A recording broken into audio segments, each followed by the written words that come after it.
If we don't want to be held prisoners to the caricatures of Stalin drawn by Trotsky and Khrushchev during two different but equally intense political struggles, it's necessary not to lose sight of the fact that the events that began in October 1917 are marked by three civil wars. The First War saw the confrontation between the revolution on one side, and the coalition of its enemies on the other, supported by capitalist powers committed to containing the Bolshevik contagion by any means possible. The Second War is more or less the collectivization of agriculture, which is driven by a revolution from above or from afar, despite in part being driven by the peasantry from below. The third is that which divided the Bolshevik leadership group. The last one is even more complex because it's characterized by great mobility and by the dramatic shifts in its front lines. We saw Bukharin, on the occasion of the Brest-Litovsk Treaty, momentarily flirt with the idea of a type of coup d'état against Lenin, who he condemns for wanting to transform the party into a dung heap. While at that moment Bukharin's position is similar to Trotsky's, in the eyes of the latter he becomes, 10 years later, the privileged incarnation of Thermidorian reaction and betrayal by the bureaucracy, with Stalin against Bukharin? Yes. With Bukharin against Stalin? Never. 305 It's a moment when Trotsky appears to predict Stalin's turn against Bukharin. The latter would have immediately toppled Stalin as a Trotskyist, exactly how Stalin had toppled Zinoviev.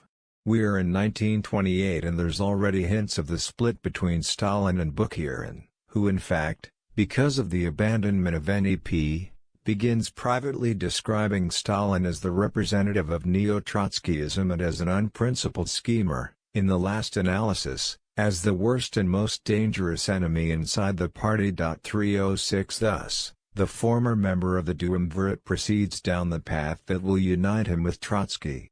Ultimately, the opposing sides form coalitions against the victor. It becomes clear that in the mortal conflict between the Bolsheviks, the alignments change rapidly until the very end. Fought in a country without a liberal tradition and characterized both by the prolonged state of emergency and by the persistence of an ideology prone to liquidating as merely formal the norms that govern the rule of law, the Third Civil War's take on the ferocity of a religious war.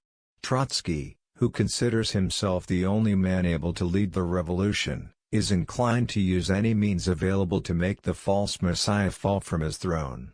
307 A zealous faith inspires the opposing side as well. Infra, ch. 4.